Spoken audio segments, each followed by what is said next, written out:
السلام علیکم ورحمۃ اللہ وبرکاتہ نحمده ونصلی علی رسولہ الکریم وبہ نستعین اما بعد فاعوذ باللہ من الشیطان الرجیم بسم اللہ الرحمن الرحیم عن ابی ذر رضی اللہ عنہ قال قال رسول اللہ صلی اللہ علیہ وسلم افضل الاعمال الحب فی اللہ والبغض فی اللہ۔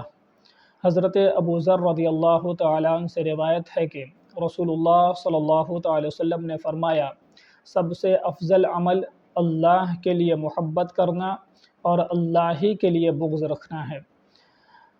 اس حدیث کا مرکزی پیغام یہ ہے کہ مومن کی دوستی اور دشمنی، محبت اور نفرت کی بنیاد صرف اللہ تعالیٰ کی رضا ہونی چاہیے، نہ کہ دنیاوی مفادات، ذاتی تعلقات یا نفسانی خواہشات۔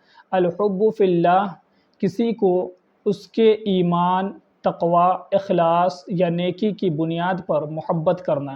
البغض فی اللہ کسی سے اس کے کفر، ظلم، گناہ یا فتنہ انگیزی کی وجہ سے نفرت رکھنا، لیکن بغض کا مطلب ظلم یا زیادتی نہیں بلکہ دل میں اس کے برے اعمال سے کراہت ہونا ہے۔